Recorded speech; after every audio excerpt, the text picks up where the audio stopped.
We are in the house. Yes, sir. We are in the house tonight. And we have a very, very, very important conversation tonight. Very important topic tonight for tonight's conversation. Um, it's been a while, man, since I've been live, but I've been busy, man. Been out taking care of the hounds, doing what I'm supposed to do on the yard, man. And that is number one. So when it's time to go to work there's really no time for the internet. Although I do not mean to neglect any of the followers or subscribers. And I promise we're gonna get back to it. We're gonna create more content. I'm gonna have more content for you guys coming out. But I want to make this video because I kind of been, streaming and on different platforms, and I've been seeing individuals, they've been talking about the red nose, um Chico Lopez dogs carrying a red nose is not real red boy dogs or red nose or Mayday dogs or what have you. That's all stupid, man. I think PBK did a show one time, a segment, and it was pretty much the same thing. People was saying the red nose is not carried amongst pure red boy dogs, amongst Kobe dogs. I mean, it's all bullshit. I mean, and the reason why I call it bullshit, I'm gonna play. Um, I'm gonna play some information. I'm gonna play a video, and it's gonna be sound. It's gonna be visual because I want you guys to listen more than to visualize, to see, because sometimes with pictures and things, and when dudes are there stressing and talking about information, they have so much going on visually till it distracts the person from actually listening and learning from you know the content. And anytime I put content out, I want people to learn from it. I don't want you to just listen. So we're going to talk about these red-nosed dogs and how they derive, and how um no matter which bloodline you're carrying, there could be a possibility of the traits of the red nose being portrayed by two black dogs, a black nose and red dog, to red nose. However, those um those traits can be they can be passed. I mean, they can be Subscribe out to there, the put out there. channel. So here we go. The article was written by Nalor Zorizio, an article about the Old Family Red Nose. The importance of the Irish strain in the history of the American Pit Bull Terrier, and what makes the selection for the Old Family Red-Nosed dogs different from other strains that came from the same region. In this article I will share everything I learned after years of research and by talking with several breeders of different strains that emerged from Ireland imports and Old Family Red-Nosed dogs, so get ready for a long and exciting journey through the history of these dogs. It is known that many breeders kept their blood base predominantly Irish but did not call themselves OFRN breeders. Throughout this article I will bring examples of these breeders and explain a little about what differs on the traits derived from the preservation of William J. Leitner's Old Irish blood done by Bob Hemphill, also known as Mr. Red Nose. In my last Okay, so right there, he gave you some key information, about the Lightner dogs. He telling you like the Lightner dogs. Those dogs were heavily Irish influenced. Those dogs was bred from a lot of dogs, a lot of individuals who was bringing importing dogs from Ireland. Hempfield was one of those individuals as well, who had the nickname Mr. Red Nose. Listen, guys, just listen. Hempfield is in a lot of you guys' pedigree. Lightner is in a lot of you guys' pedigree. Before it goes on, Hempfield, Lightner, and Tudor stay next door to each other. So let's keep going, guys. Series of articles, we learned a little about the possible origins of Old Family red-nosed dogs in the United States and the importance of the work done by the Colby family with the well-known Colby's Galti the Irish dog and Colby's Tige, two of the most influential strains behind C.H. Ferguson's Centipede, known for giving rise to bloodlines from breeders that sign their names in the history of the OF. So he's telling you again, the Colby dog is heavily influenced by the Irish dog coming through Centipede. So when you guys pulling up these old pictures of Centipede and y'all saying, hey, Centipede was a red nose. Fucking right he was. He was a Irish pit bull terrier.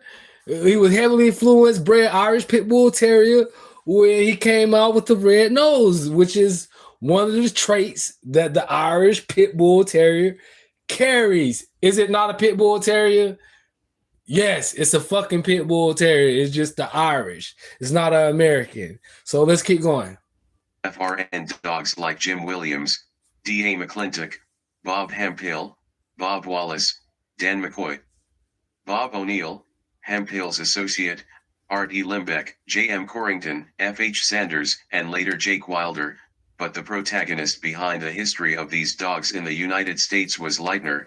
It was to preserve his old Irish blood that Dan McCoy and Bob Hemphill went in search of these dogs.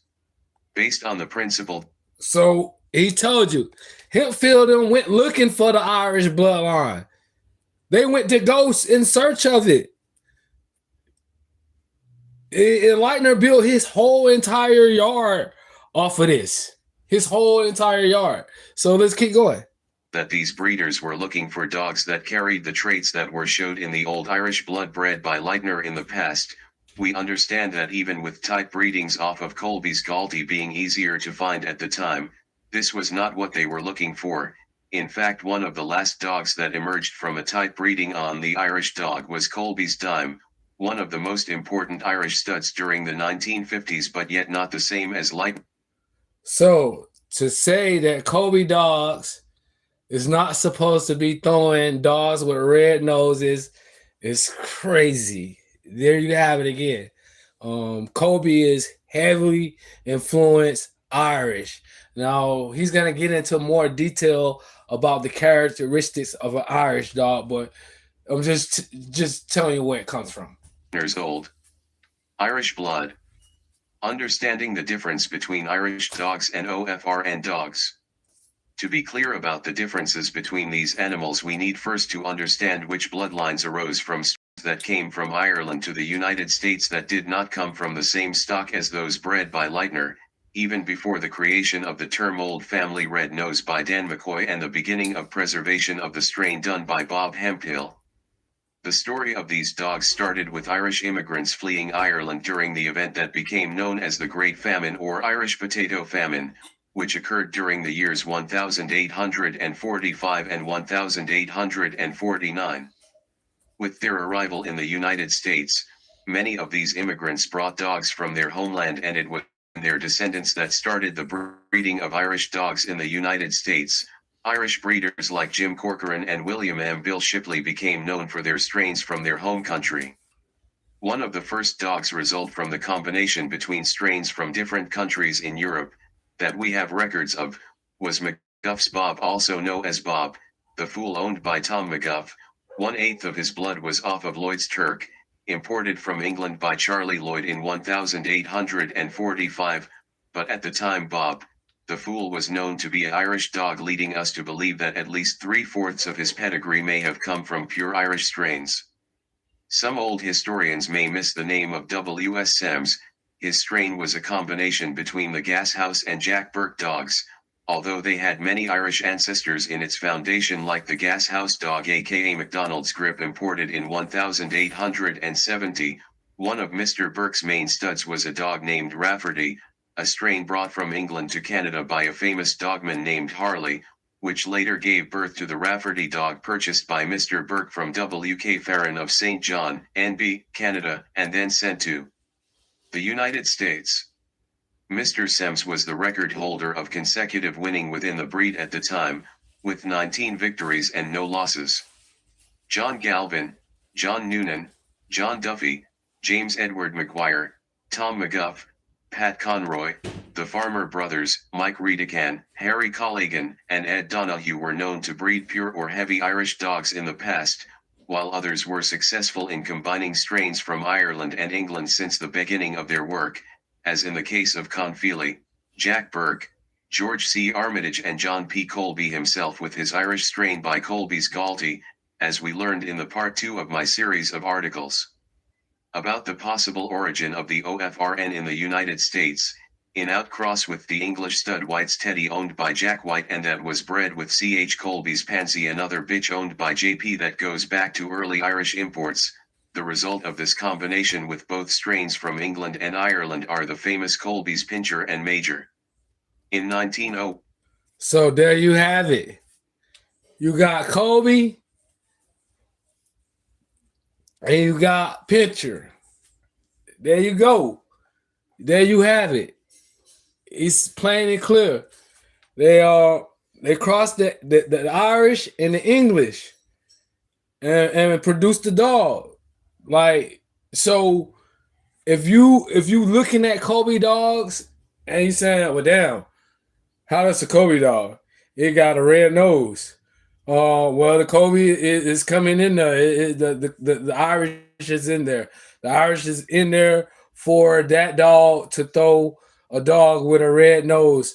Anytime you breed that dog with another dog that has the traits of and carries Irish bloods and has traits of a red nose, and those traits are all combined and they overpower, they dominate the black nose, black color, those dogs are going to come out with red nose. You may have one or two, you may have the whole litter, you may have just one, but it's going to show those are just traits that's proven. All you do is run around with all these. I got a red boy. I got they ain't a red boy dog. He got no red nose.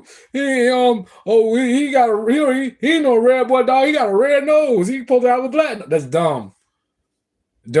Just straight up dumb.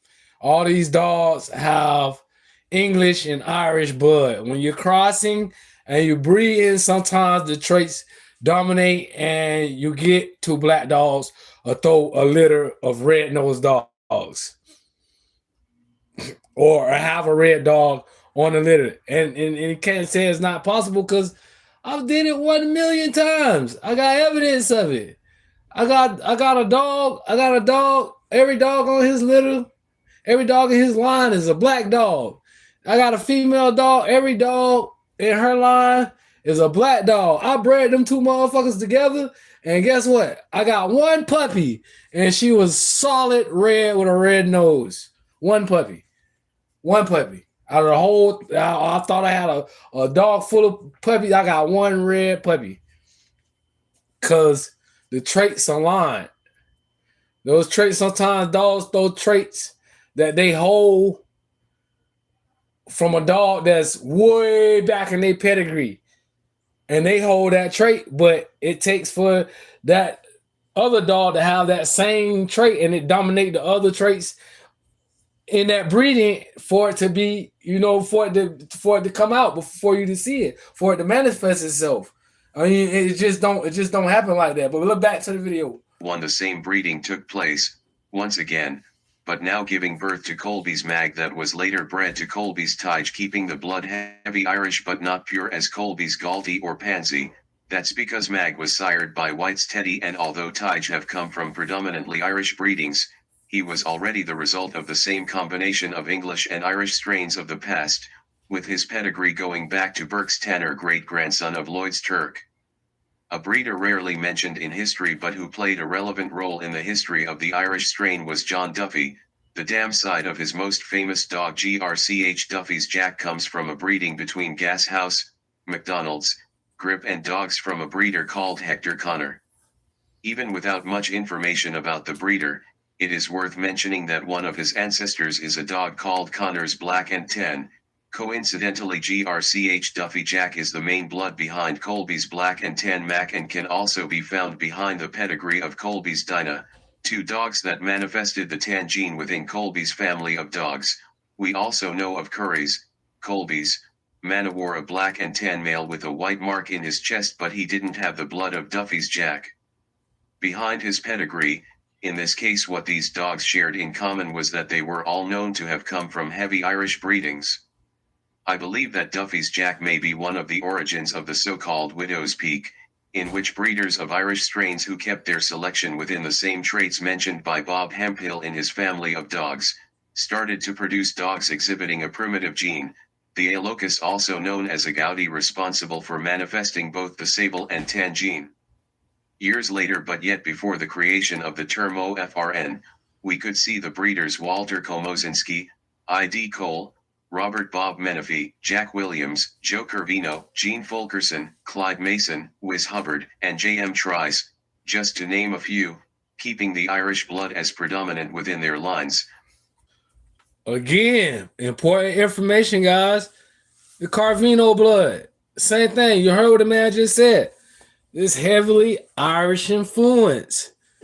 So, you guys gotta go back and start like doing your homework before you get on YouTube and you make these big debates and make these big discussions really over nothing. When it comes to traits and stuff like that, when it comes to these dogs, all these dogs possess and have some of the same blood, some of the same traits, because the foundation before we started to get active with dogs, or dogs started to get active in America, they were already being crossed and bred in Ireland. And guys who had dogs from Ireland and England, they was already crossing these dogs. Even when we got them over here, we was pretty much doing the same thing, because it pretty much was all just one thing: English, Irish, English, Irish. And the Americans ain't do nothing but cross the English and the Irish, keep crossing it and crossing it into certain traits that they were getting from certain dogs and moving it. That's all it was, bro. That's all it was. Selective breeding. The red nose came from the old family. Red nose came from selecting the red dogs from these breedings. All the dogs wasn't coming out with red nose. They was taking the dogs with the pure red nose, and they kept breeding and breeding and selective breeding, bro. And then you line breeding, you're gonna get dogs that's coming out. All the traits gonna be there because they all align. They all share the same color codes when it comes to traits. They share that, so it's highly unlikely they're gonna produce red dogs and a lot of red dogs. Let's go back. Originated from the same breeders who have made this combination in the past. Even though Earl Tudor have never sought to bred for predominant Irish blood, he was very fond of the strain that had a big influence in his work, dogs like C.H. Tudor's Fighting Peter, sired by the Irish dog. Okay. Fighting Peter. Again.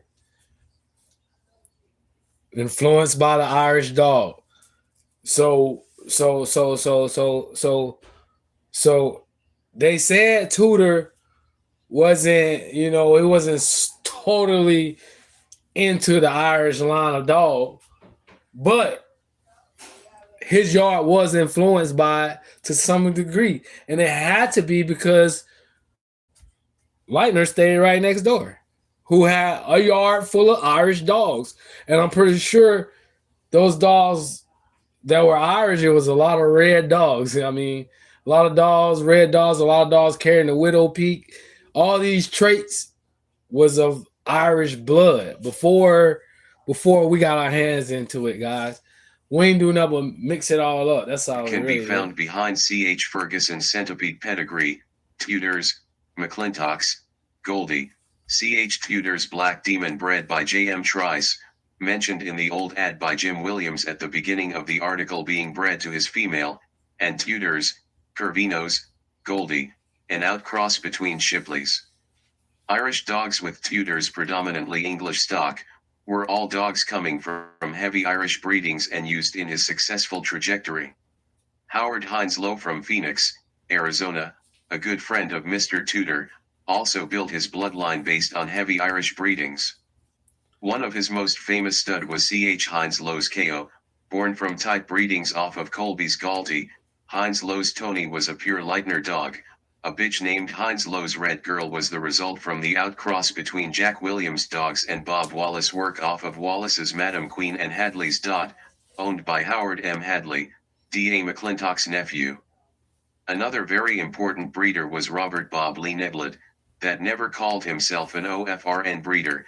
His bloodline was built off of heavy Irish breedings done by Harry F. Clark and J.P. Colby dogs through his foundation stud GRCH Neblett's Bucky McCoy combined over the years with dogs that emerged from the aforementioned Colby's dime. Bucky McCoy blood goes back to GRCH Clark's Old Trump, also known as Armitage's Cager. 3/4 of Cager pedigree came from Irish strains of J.P. Colby but not from Galti. His predominant genetics was off of tight breedings between Irish dogs of the past like the Gas House dog aka McDonald's Grip. His work is considered one of the best preservation of the Irish bred dogs within the breed. Shortly thereafter Frank Creed. I don't know if y'all got it or not, but that man said 3/4 of Kobe's blood came. Kobe's blood came through Irish blood. So like, I mean, like 3/4 of the dog was Irish blood. So like, coming through Kobe bloodline. So that's telling y'all, Kobe dogs carry a lot. They're heavily influenced with Irish blood. So all the shit that comes down from that Wakama, all that shit, Red Boy, all that shit up top is fucking Irish blood, bro. That's why you seeing that down here, down south, we have a different take. You know, we believe in the boiled side of dogs, and that's what we are on. We do not breed, heavily influenced Irish bloodline. That's why we are into the red boy dogs, but it got to be coming through certain individuals. Cloud Cruz, those are most reliable sources of red boy. Um, but I said that to say this, guys, get off of all those hypes and theories and different names and dogs. Focus more on your yard. Selective breed in your yard. Stop selling your puppies or whatever before you are able to figure out who's who. Try to keep them until at least 9, 10 months before you start your culling process, and then you will see your yard advance. It's all about advancement, guys. The bloodlines, um, they are so crossed and so. Some people preserve certain stuff, and some stuff is a little bit better than other. But it all go back to you, man. Like you can have the best dogs on your yard ever, but if you don't know what the hell to do, then it don't make sense. So I just want to get this video out here real quick for everybody. I may make a part two, but just to let y'all know, man. All that shit. They talk about these different strands of dogs not supposed to have a red nose, or they got red nose and not supposed. It's all bullshit. All pit bull terriers of the day's time has a possibility of giving you a red nose due to the heavy um, Irish influence. And I just gave y'all the history before the dogs even made it here.